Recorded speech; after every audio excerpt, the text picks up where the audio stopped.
রহিম আসসালামু আলাইকুম। সবাই কেমন আছেন? নতুন পুরাতন বন্ধুদেরকে নিয়ে জ্যান্ত মাছ রাখা টিপস সহ রান্না করা শুরু করব। এই যে দেখুন, এগুলো কি মাছ আপনারা চিনেন নাকি? আমরা তো বলি শিরিং মাছ। কোন দেশে কোন ভাষা বলে সেটা তো আমি জানি না। তো দেখুন, এখানে 1 কেজি আনছে, আমি অল্প করে রান্না করছি। আর এগুলো আমি আজকে 5-6 দিন ধরে জীবিত রাখছি। কিভাবে রাখছি এটা আপনাদের সাথে টিপস সহ শেয়ার করব, সাথে রান্না শুদ্ধ করব। এই তো বন্ধুরা দেখুন, আমি অল্প করে জ্যান্ত রাখি দিব, আবার পানি দিছি এখানে নতুন করে পানি দিয়ে। এই যে দেখুন লবণ, এই যে দেখুন আমি লবণটা, এটা খাবার তরকারিতে রান্না করতে দেয় যে ওইটা, এটার মধ্যে আমি লবণটা দিয়ে দিচ্ছি। এটা আমি জ্যান্ত রেখে দেব। এটা শুধু জীবিত থাকে আপনার এই লবণটার কারণে। লবণ দিয়ে যদি আপনি কয়দিন রেখে, মানে জ্যান্ত মাছ অনেকে তো বেশি আনে, তো রাখতে মনে চাইলে এই ধরনের মাছ, মানে শুধু শিরিং মাছটা, অন্য কোনো মাছ না। আমি যেহেতু মাছটা আনার পরে পুরো 4-5 দিন ধরে এইভাবে লবণ দিয়ে দিয়ে পানির মধ্যে জিয়ায় রাখছি। তো আপনাদের যাদের এই ধরনের বেশি মাছ আনে, শুধু শিরিং মাছটা, এই মাছটাই, অন্য কোনো মাছ না। আমি যেটা সম্বন্ধে জানি সেটাই আপনাদের সাথে শেয়ার করলাম।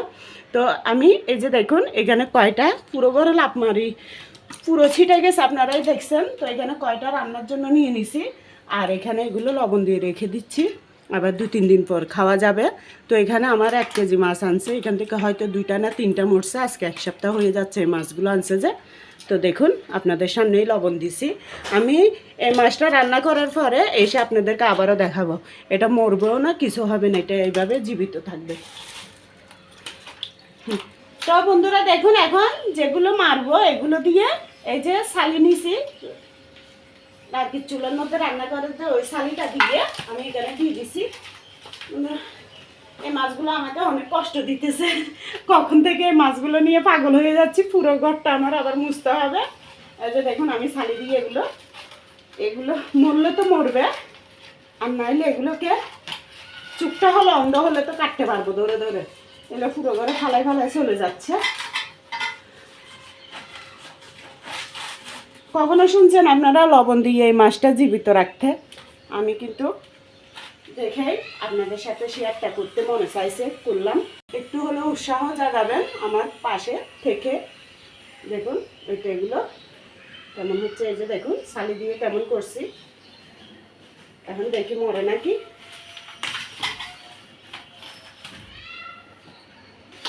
একটু দেখুন বন্ধুরা, এখন আমি এখান থেকে একটা একটা নিয়ে এভাবে একটু ছালি দিয়ে ধরতে সুবিধা, আর পিছলাটা লাগতেছে না। এগুলো অনেক লোড, ধরতে অনেক কষ্ট। দেখুন কেমন করতেছে।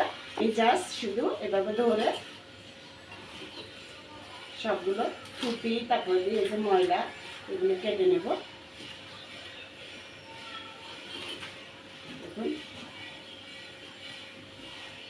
আবার এই যে এই তেলটা আছে না, এটা আমরা আলাদা করে নিয়ে নিই। এভাবে একটা বাটিতে রেখে দেব। এইভাবে আমি সবগুলো কেটে নেব। শুধু মুখটা কাটছি, যে থুতিটা, মানে মাথার মুখটা কাটাতে এত রক্ত বের হয়েছে এগুলোর থেকে। এই তো বন্ধুরা পাটা নিয়ে নিছি। আমাদের যেহেতু এখানে টাইসালা ঘর, বাথরুমে বলেন, পাকঘরে বলেন, ছোটোখাটো জায়গা, ডলার কোনো সুবিধাই নাই। তো আমি দেখুন এই যে এগুলো কেটে নিছি। কাটার পরে এই ছালিগুলো দিয়ে আমি এই পাটার মধ্যে উল্টা পিঠে ডলে নেব, এইভাবে শুকনো শুকনো, যাতে লোটগুলো চলে যায়।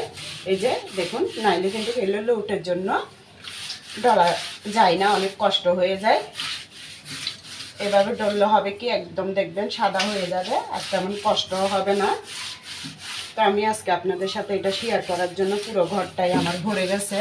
নাইলে কিন্তু আমি অনেক যত্ন সহকারে এগুলো করি, মানে হাঁড়ির থেকে বের করতাম না, হাঁড়ির মধ্যেই নিয়ে আমি ছালি দিয়ে এগুলো আস্তে আস্তে কেটে তারপর করে নিতাম পরিষ্কার। এই যে দেখুন কেমন লোট লোট হয়ে গেছে, দেখুন একদম পিছলে পিছলে হয়ে যাচ্ছে। দেখুন মাছটা আস্তে আস্তে সাদা হয়ে যাচ্ছে। এভাবে আমি সবগুলো ঢলে নিই, তারপর আপনাদের সাথে ছোটোখাটো করে রান্নাটা শেয়ার করব। এতে দেখুন বন্ধুরা আমার মাছটা ডলা হয়ে গেছে। আর যে একটার মধ্যে থাকে একটা এভাবে তেমন কষ্ট হয় নাই, এই ছালের জন্য এটা তাড়াতাড়ি পরিষ্কার হয়ে গেছে।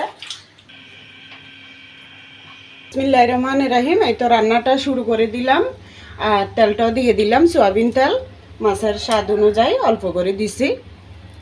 তো বন্ধুরা দিয়ে দেব প্রথমে পেঁয়াজ কুচি, একটু বেশি করে দেব, তেমন বেশিও না।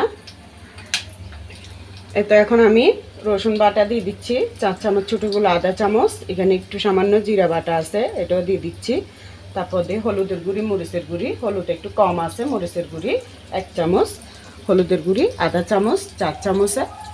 তো বন্ধুরা আমি এই যে সব মশলাগুলো একসাথে তেলের মধ্যে এভাবে ভেজে নেব আস্তে জালে, একদম আস্তে জালে আছে কিন্তু। এই তো মশলার একটু কাঁচা গন্ধটা যাওয়া পর্যন্ত আস্তে জালে এটা ভেজে নিলাম তেলের মধ্যে। তো এখন একটু পানি দিয়ে দিচ্ছি। পানিটা দেওয়ার পর আমি মশলাটা আবারও ভালো করে কষিয়ে নেব। এই তো বন্ধুরা আমি মাছগুলো ভালো করে ধুয়ে পরিষ্কার করে নিছি, আর একটাকে 2 টুকরো করে কেটে নিছি। তো দেখুন এখানে মাছের তেল শুদ্ধ। এখন দিয়ে দেব, মশলাটা ভালো করে কষিয়ে নিছি কাঁচা গন্ধ যাওয়া পর্যন্ত মশলার। তো এইভাবে আমি মশলার মধ্যে আবারও মাছটা ভালো করে উল্টায় পাল্টায় একটু কষিয়ে নেব, বেশি নাড়ব না কিন্তু। তো শুধু জাস্ট মশলাটা মিশাই দেব মাছের সাথে। দেখছেন সবুজ। তো বন্ধুরা পিঠটা ফেলে দিলে হয় কি তেলটা খেতে আর তিতা লাগে না, নাইলে কিন্তু পুরো তেলটা খাওয়া যায় না তিতার জন্য। এই তো আমার মাছটা কষানো হয়ে যাচ্ছে। এখন আমি একটু গরম পানি করে দিয়ে দেবো। প্রায় আমি 2 মিনিটের মতো ভালো করে কষিয়ে নিয়েছি। তো বন্ধুরা আমি কিন্তু লবণ দিই নাই, এখন লবণটা দিয়ে দিচ্ছি। এখন সেই সাথে আমি মাছটা কষানো হয়ে গেছে, আমি পানিও দিয়ে দিচ্ছি। সেই সাথে টমেটো একটা বড় দেখে কেটে দিয়ে দিলাম। তারপর 3টা কাঁচামরিচ ফালি করে দিয়ে দিচ্ছি। ঝোল আর কাঁচামরিচ টমেটো একসাথে মাছের সাথে হয়ে যাবে। এই যে দেখুন। তো আপনাদের ভাইয়া বলছে যে জ্যান্ত মাছ আনছে একটু ঝোল খাওয়ার জন্য, একটু যাতে ঝোল রাখি। ওদিন রান্না করছি যে অল্প করে, আমি একদম শুকনো শুকনো করে ফেলছি, ভুনা ভুনা মানে মশলার মধ্যে ভুনা ভুনা করে ফেলছি। তাই আমাকে আজকে বলছে এটা একটু ঝোল ঝোল রাখার জন্য। তো ঝোল ঝোল রাখবো আজকে।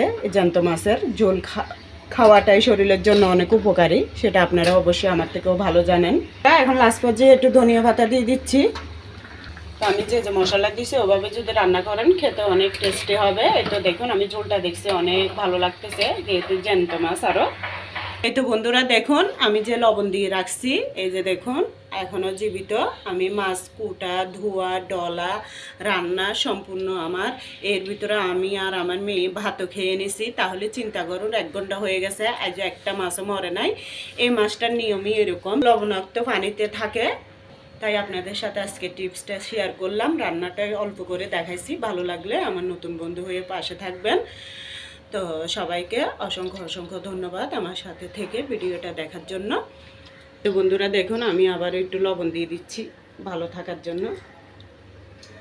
এই তো বন্ধুরা দেখুন আমি চুলাটা বন্ধ করে দিছি। দেখুন আবার অতিরিক্ত ঝোলও রাখি নাই, এটাই অনেক পারফেক্টলি ঝোল। তো সবাই ভালো থাকবেন। আল্লাহ হাফেজ, আসসালামু আলাইকুম।